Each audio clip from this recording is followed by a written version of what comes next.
அனைவருக்கும் வணக்கம். இன்னைக்கு நம்ம பார்க்க போகிறது சண்டேக்கான நான்வெஜ் ரெசிபி தாங்க பார்க்க போகிறோம். வாங்க அதை எப்படி செய்யலான்றதை பார்க்கலாம். நான் இதுக்கு இன்னைக்கு பார்த்தீங்கன்னா மட்டனும் சிக்கனும் எடுத்திருக்கேன். அதை வச்சு நம்ம எப்படி ரெசிபி பண்ணலான்றதை நம்ம இன்னைக்கு பார்க்கலாம். ஃபஸ்ட்டு நான் அதுக்கு மட்டன் பிரியாணி பண்ண போகிறேன். அதுக்கு ஒரு 3/4 கிலோ அளவு மட்டன் எடுத்து வச்சுருக்கேன். வாங்க ஃப்ளேவர்ஸ் பவுட்ரு பண்ணி வச்சுக்கலாம். இப்போ பட்டை, கிராம்பு, அன்னாச்சிப்பூ, சோம்பு இதை ஃபஸ்ட்டு பேஸ்ட் ஆக்கி எடுத்து வச்சுக்கணும். பாருங்கள், திப்பி திப்பியாக இருக்கிறதுனால கொஞ்சமாக தண்ணி ஊற்றி நான் அதை பேஸ்ட் மாதிரி எடுத்து வச்சுக்க போகிறேன். ரெண்டாவது சின்ன வெங்காயம் போட்டு நல்லா அதையும் பேஸ்டாக்கி எடுத்து வச்சுக்கணும். அப்புறம் ஒரு குக்கரில் பார்த்திங்கன்னா நெய்யும் தேங்காய் எண்ணெய் ஆட் பண்ணுங்கங்க. தேங்காய் எண்ணெய் ஆட் பண்ணுற போது ஃப்ளேவர்ஸ் உண்மையிலே சூப்பராக இருக்கும். பட்டை, கிராம்பு, அன்னாச்சிப்பூ அந்த மாதிரி ஃப்ளேவர்ஸ் உங்களுக்கு எந்த அளவுக்கு வேணுமோ அந்த அளவுக்கு ஆட் பண்ணிவிட்டு பெரிய வெங்காயம், பச்சை மிளகா போட்டு நல்லா வதக்கிக்கணும். கொஞ்சம் நல்லா வதங்கினதுக்கப்புறம் நம்ம அரைச்சி வச்சுருப்போம்ல சின்ன வெங்காயம் பேஸ்ட்டு, அதையும் போட்டு நல்லா வதக்கிட்டு அதுக்கடுத்து இஞ்சி பூண்டு பேஸ்ட்டு போட்டு நல்லா பச்சை வாசனை போகிற வரைக்கும் அதையும் நல்லா வதக்கிட்டு தக்காளி ஆட் பண்ண போகிறோங்க. தக்காளி நல்லா மசியணும். மசிகிற அளவுக்கு வச்சுட்டு இதோடு நம்ம என்ன சேர்க்க போகிறோம்னு பார்த்திங்கன்னா மிளகாய்த்தூள், மல்லித்தூள், கரம் மசாலா இது தாங்க சேர்க்க போகிறோம் பிரியாணிக்கு. பாருங்கள், அதுக்கு நான் மிளகாய்த்தூள், மல்லித்தூள், அப்புறம் கரம் மசாலா சேர்த்துருக்கேன். அப்புறம் அரைச்சி வச்சுருப்போம்ல பேஸ்ட்டு, அந்த ஃப்ளேவர்ஸ்லாம் அரைச்சி வச்சுருக்கோம்ல அதையும் போட்டு நல்லா அதாவது எண்ணெய் பிரிகிற அளவுக்கு வச்சுருங்க. புதினாவும் கொத்தமல்லியும் கொஞ்சம் போட்டு வதக்கியிருக்கேன்.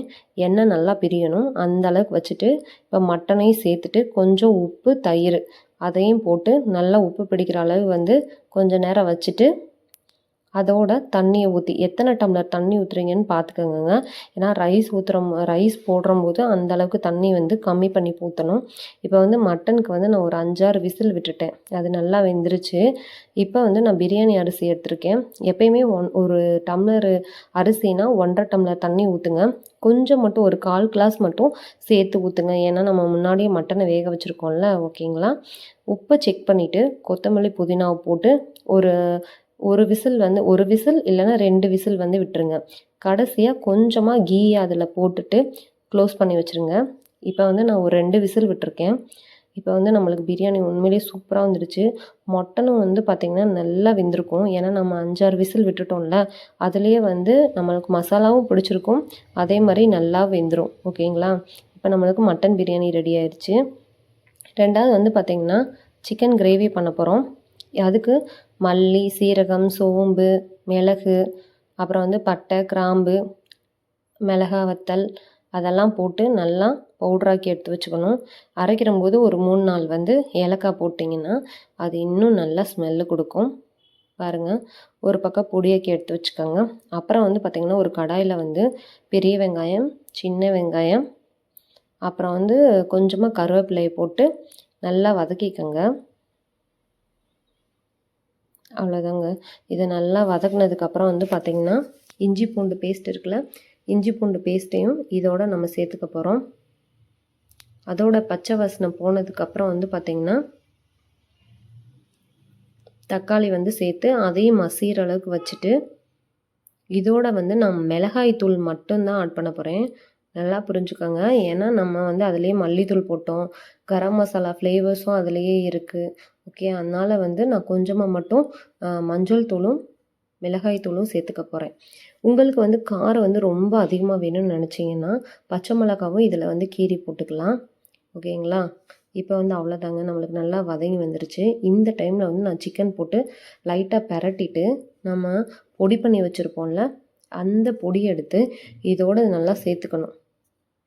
இப்போ நல்லா கலந்து விட்டுக்கோங்க.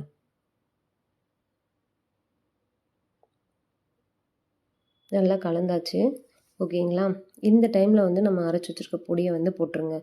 அதோடு சேர்த்து உப்பையும் போட்டு கொஞ்சமாக தண்ணி ஊற்றி நல்லா வேக வச்சுருங்க. ரொம்ப தண்ணியாகவும் இருக்கக்கூடாது, ரொம்ப திக்காக க்ளோஸ் பண்ணி இறக்கவும் கூடாது. ஏன்னா பிரியாணிக்கு கொஞ்சமாக நம்ம வச்சு சாப்பிட்றோன்னா அப்போ கொஞ்சம் தண்ணி பதத்தில் இருக்கணும். இப்போ பாருங்கள், நம்ம தண்ணியை ஊற்றி நல்லா வேக வச்சிடலாம். கொஞ்சமாக கொத்தமல்லி இலையை போட்டு கொஞ்சமாக க்ளோஸ் பண்ணி வச்சுருங்க. அவ்வளோதான், ஒரு பக்கம் இது ரெடி ஆகட்டும். அப்பப்போ எடுத்து நல்லா கிளறி விட்டுக்கோங்க. கிளறிட்டு க்ளோஸ் பண்ணி விட்டுருங்க. நல்லா எண்ணெய் பிரிஞ்சு, அதாவது ரொம்ப தண்ணியாக இல்லாமல் கொஞ்சமாக திக்காக இருக்க மாதிரி வச்சுட்டு நம்ம ஆஃப் பண்ணிடலாம். அது கொஞ்சம் நேரம் வேகட்டும்.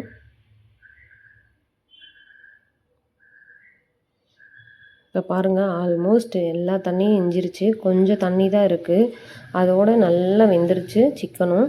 இந்த டைமில் வந்து பார்த்திங்கன்னா நம்மளுக்கு வந்து கொத்தமல்லி இலையை வந்து நீங்கள் இது மேலே போட்டுட்டு அப்படியே ஆஃப் பண்ணிடுங்க. அவ்வளோதான், நம்மளுக்கு சிக்கன் கிரேவியும் ரெடி ஆயிடுச்சு. நெக்ஸ்ட்டு வந்து பார்த்திங்கன்னா நான் சிக்கன் 65 பண்ண போகிறேன்.